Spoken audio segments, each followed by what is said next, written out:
Hi! ఈరోజు మనం mango cheese cake ఎలా చేయాలో చూద్దామా? దీనికి మనం స్టవ్ యూజ్ చేయవలసిన అవసరం లేదండి. దీనికోసం ఫస్ట్ మీకు నచ్చిన ఏదైనా బిస్కెట్ ప్యాకెట్ తీసుకోండి. నేనైతే గ్లూకోజ్ బిస్కెట్స్ తీసుకుంటున్నాను. బిస్కెట్స్ అన్నిటిని చిన్న చిన్న ముక్కలుగా చేసుకొని మిక్సీ జార్లో వేసుకోండి. వాటిని ఇలా పౌడర్ చేసుకోండి. ఇప్పుడు ఆ పౌడర్ని ఒక బౌల్లోకి తీసుకొని అందులో కొంచెం బటర్ మెల్ట్ చేసుకొని కలుపుకోండి. ఇలా కలుపుకున్న బిస్కెట్ మిక్చర్ని నేనైతే ఒక కేక్ మౌల్డ్ తీసుకుంటున్నానండి. ఇలాంటి గిన్నె కూడా తీసుకోవచ్చు మనం. ఇప్పుడు ఆ బిస్కెట్ మిక్చర్ని అంతటిని ఇందులో వేసేసుకొని ఒక లేయర్గా మనం సెట్ చేసేసుకుందాం. చూడండి, ఇలా దేనితోనైనా ప్రెస్ చేస్తూ ఈక్వల్గా మనం స్ప్రెడ్ చేసుకోవాలి దీన్ని ఇప్పుడు 15 మినిట్స్ ఫ్రిడ్జ్లో ఉంచుకుందాం. ఇప్పుడు ఒక మిక్సీ జార్ తీసుకొని అందులో పన్నీర్ తీసుకోండి. అందులో 1 cup fresh cream, 1 cup condensed milk, 2 drops vanilla essence అన్నీ గ్రైండ్ చేసుకుందాం. ఇప్పుడు దీన్ని ఒక బౌల్లోకి తీసేసుకుందాం. 2 మ్యాంగోస్ తీసుకోండి. పీసెస్గా కట్ చేసుకొని దాన్ని మిక్సీ జార్లో వేసుకుందాం.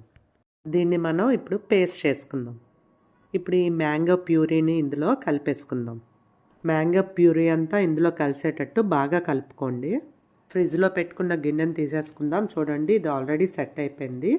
దీని మీద మనం ఆల్రెడీ కలుపుకున్న ఈ మిక్చర్ని ఒక లేయర్గా వేసేద్దాం.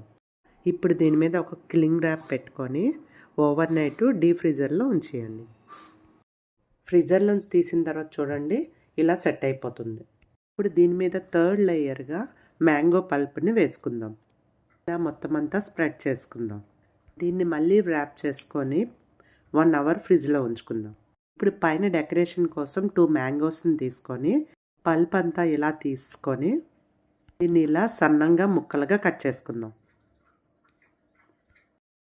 చూడండి, ఇలా 1 అవర్ తర్వాత పైన ర్యాపర్ తీసేసుకుందాము. చూడండి, ఇది కూడా మనకి సెట్ అయిపోయింది. కొంచెం ఎడ్జెస్ లూజ్ చేసుకుంటే మనం కేక్ మౌల్డ్ నుంచి కేక్ని బయటకు తీసేయచ్చు. చూడండి, స్టవ్ యూజ్ చేయకుండా మన మ్యాంగో చీజ్ కేక్ ఎంత బాగా వచ్చిందో. దీని మీద ఇప్పుడు మనం డెకరేట్ చేసుకుందాం. మీకు ఏ డిజైన్ నచ్చితే ఆ డిజైన్ పెట్టుకోండి. లేదు అంటే ఇలాగైనా కట్ చేసుకొని తినేయచ్చు. నేనైతే ఫ్లవర్ టైప్ ఇస్తున్నాను. ఇప్పుడు దీన్ని మనం కట్ చేసుకుందాం. చూడండి, ఇలా కట్ చేసుకొని సర్వింగ్ ప్లేట్లోకి తీసేసుకుందాం. మ్యాంగో చీజ్ కేక్ రెడీ అయిపోయింది. దీన్ని ఇప్పుడు టేస్ట్ చేసి చూద్దాం. చూడండి, ఎంత సాఫ్ట్గా ఉందో. ఈ మ్యాంగో చీజ్ కేక్ని మీరే ఇంట్లో ట్రై చేసి టేస్ట్ ఎలా వచ్చిందో నాకు కామెంట్ చేయండి. Thank you.